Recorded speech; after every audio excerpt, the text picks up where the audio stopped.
He certainly does, and I certainly could. This is our show at GMFB. Time for the lead block. For the lead block of the block. And to the reporters we go, welcoming in Sarah Walsh. She's with the Buccaneers in sunny Tampa. And, Omar Ruiz is freezing his butt off in Kansas City with the Chiefs side. So, Omar, we'll let you go first here as you drew the short straw for the Super Bowl week. So happy to have both of you alongside on GMFB throughout. We know Super Bowl 55 is a rematch from earlier this season. What do you think, or what do you know that the Chiefs learned from that first matchup against Tampa? Well, if we remember, Kay, the Chiefs jumped out to that big 17-0 lead. Tyreek Hill, 203 yards, 2 touchdowns in the first quarter alone. But then the Chiefs had to hold on for that 27-24 win. Tyrann Mathieu saying it was a learning lesson for them, an experience to remind them that when they face a Tom Brady-led team, that you have to fight for 4 quarters, that Tom Brady is always going to play his team back into contention to win. And when you play Tom Brady, you have to close the door on his face and slam it shut. It is a lesson they learned in Week 12 that they hope to apply once again on Super Bowl Sunday. For more from the Buccaneers' perspective of that Week 12 matchup, let's send it down to Sarah Walsh.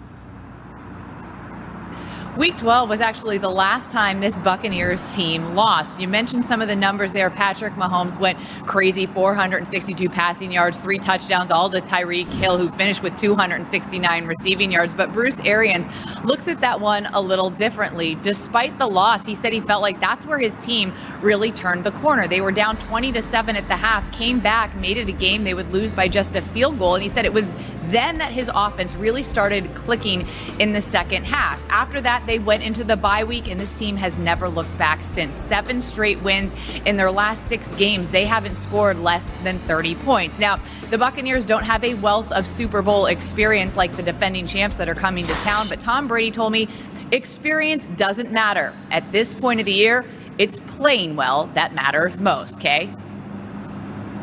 And he certainly is playing well, that Tom Brady, looking for number 7. This is his 10th Super Bowl, and it's in his backyard. I wonder if we'll get some Tommy and Gronky action down there with the little kiddie pool and all of that leading up to the festivities. Tonight, of course, Tom and Gronk will have to face questions from the global media on Super Bowl opening night. Omar, Sarah, thank you. Okay, let's take a look at this. The resume for Tom Brady, not in question, even a little bit, Kyle. He's got more Lombardis than any player in NFL history. That's 2 more than Montana and Bradshaw, by the way. Kyle, is Brady sort of playing with house money in this Super Bowl? Of course, by my definition, by all of our definitions, I think Tom Brady's been playing with house money since 2005. That's when he won his 3rd Super Bowl and, in my opinion, became a Hall of Famer. I think Tom Brady's been a Hall of Fame player for 16 years. That's house money. I think he has had 3 separate individual Hall of Fame careers. That's house money. I think he's been the greatest to ever do it for what? What do we think? Maybe 6 or 7 years at least? That's house money. And he may not even be done. I'm not convinced Tampa Bay is his last team. He may have another team after this. It's all house money for you, for me, for normal people. But there's a quote I heard once, I think I heard it first come from Dana White, about the billionaire mentality. Why keep working? Why keep earning? Why not just buy an island, get fat, and live out the rest of your life? The quote is, because there's always a bigger jet. That's the kind of obsessive maniac that Tom Brady is. He doesn't look at his house money at all. He feels like he's still the kid from Michigan who couldn't beat out Drew Henson. I think Tom Brady looks around and says, well, Bill Russell had more championships than I do, so what am I stopping for? House money is nothing to him. It's, for the rest of us, we would have quit years ago. We would have cashed in, sold everything, buy a house and chill. No, Tom Brady is playing in house money in my mind for sure. He has nothing else to prove. He already got to the Super Bowl without Bill Belichick with the team. But for him, scrappy little kid at the combine in the boxer shorts who hasn't proven anything. For me, yes. For him, not even close. You know, it's the LeBradford Smith theory, right, Kyle? That's what Michael Jordan had in The Last Dance, where you start searching for motivation, and now it's probably what can I do that no one else has done? But you're right, it is house money at this point.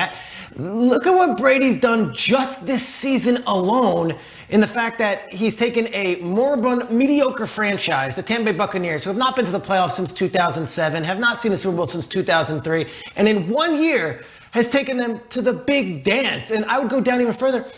On the route he took here, goes into Drew Brees' building in what was supposed to be the coronation of Drew Brees and this wonderful final season for Drew Brees, ruins his dreams. All right, goes into Aaron Rodgers' building. It's supposed to be Aaron Rodgers' MVP year, his statement year that this is my team, this is my time. Forget about Mahomes, it's me. Beats him in his building, and now is going to the Super Bowl and is going to look to beat Mahomes. Just take a look at what he's doing at 43 as the oldest player ever to suit up for a Super Bowl.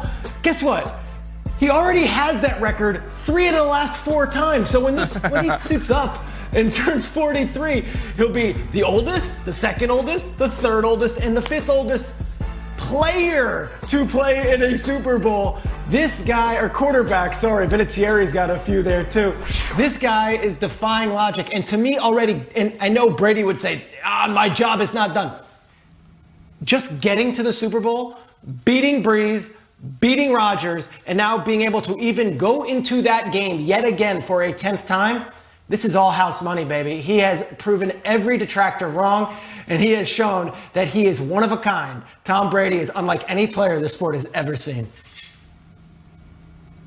No, he's not playing with house money. I agree with you guys on his legacy, on his career. Yeah. You know what, Kyle, you might be right. He's been a Hall of Famer forever. Okay, fine. But even though he's still successful, even though he's still one of the best quarterbacks, this isn't his house anymore. Okay, yeah, Brady's the man. Yeah, I guess you can call him the Mandalay Bay, but there's a kid with the golden arm. You can call him the new golden nugget. So the house is KC. Okay. The casino always wins. Who's the defending champs? Like, you're talking about Tom Brady like he won a Super Bowl last year. Did we forget who the best team in the NFL is? And not just this season, last season too. Did we forget who the best quarterback is? Okay, yeah, Aaron Rodgers might be the MVP, but over a sustained amount of time over the last couple of seasons, who's the best quarterback? Who gives you the best highlights? Who has the best playbook? Oh, and not to mention a defense that's disrespected. Did we forget? I get it. Tom Brady's playing with house money because we're talking about the course of his career. But if we're talking about the last couple of seasons, the house, that's the Kansas City Chiefs. I don't care where this game is played at. Yeah, we get it. It's Tampa Bay playing in Tampa. That's fine. But the house is the Kansas City football team. And the casino always wins. That's why the pressure is more on Tom Brady than it is on Patrick Mahomes. Gotta love a Vegas metaphor. I know Kyle is here for it. Kyle, I ask you this. He's the NFL GOAT. We know that. Playing for house money there. He's got 6. How much do you think Tom Brady thinks about Michael Jordan and how that 7th ring would put him ahead of him? He probably thinks of all of them. I mean, we all grew up, and Tom Brady in the same generation. 6 rings was a very, very special number. And I know years ago that Kobe Bryant wanted to get 6, and LeBron has talked about wanting to get 6. And I think Brady, as someone in that generation, knows what 6 means. And he also knows what 7 would mean. But I think he's moved past Jordan. I really do. That's why I mentioned Bill Russell, 10, 11. He's in the 1920s Yankees and Ali in that era. So I think he's thought about Jordan. He's already Ty Jordan. He's on to like deities and Roman gods and things like that now. Yeah, I don't want to keep talking about gambling, even though you're just talking about Jordan, because we don't do that here on the show. We don't condone that. But let me just pose this question. Jordan? We're talking about house money here on the show, right? All right, so Peter, Kyle, I'll let you take it away after this. Since we're talking about house money, if both of these quarterbacks end up taking a gamble and basically throwing the ball to the other team, being a little risky with the way they deliver the rock, and they throw 2 interceptions, gambling with the ball, who do you believe is going to win the game? Is it going to be Tom Brady throwing a couple of interceptions, or is it going to be Patrick Mahomes throwing a couple of interceptions? I mean, I think Tom Brady threw 3 interceptions against the Packers, and his defense was able to bail him out. Mahomes doesn't throw those interceptions. Mahomes did it last year in the Super Bowl, and he bailed himself out and found a way to throw the wasp play. Yep. The thing is with Brady and Mahomes, which is so different than maybe even Brees or these other guys, once Brees was down 10 points in the 4th quarter, we knew it wasn't going to happen. Once Rodgers didn't convert on that 4th down or that 3rd down and they kicked the field goal, we knew it wasn't going to happen. You're never safe with Mahomes and Brady. They find a way, and they've done it time and time again. So even if this game becomes a 20-point lead or a 30-point lead, don't change that channel. These 2 guys are unlike any other quarterbacks in the league. Kyle, quick answer to Nate's question. Honestly, I haven't been on a plane in so long. I just want to go to Las Vegas and go to the adults-only pool. That's all I want. I'm sorry. That's what I got. They're both great quarterbacks. No, but nobody wants to be in McCarran Airport walking that long, sad road back to the terminal. I don't want to be in that pool. We've got Ian Rappaport with us right now at Rap Sheet joining us. I will not ask you about Vegas. I will not ask you.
I will not ask you about Vegas. I will not ask you about your adventures in Las Vegas. I will ask you, though, Ian, about a huge trade that happened over the weekend between the Rams and the Lions. Tell us everything.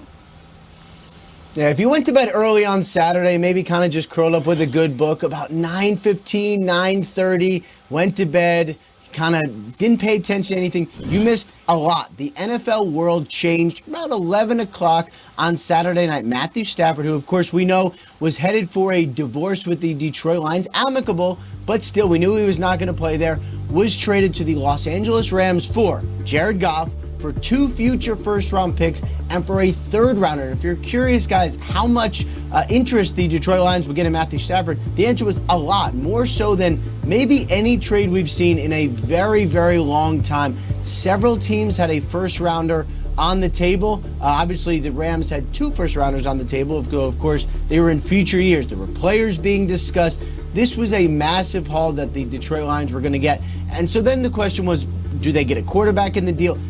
They wanted Jared Goff. This was basically considered by a lot of the public as a throw-in because his contract is so terrible, $40 million plus guaranteed.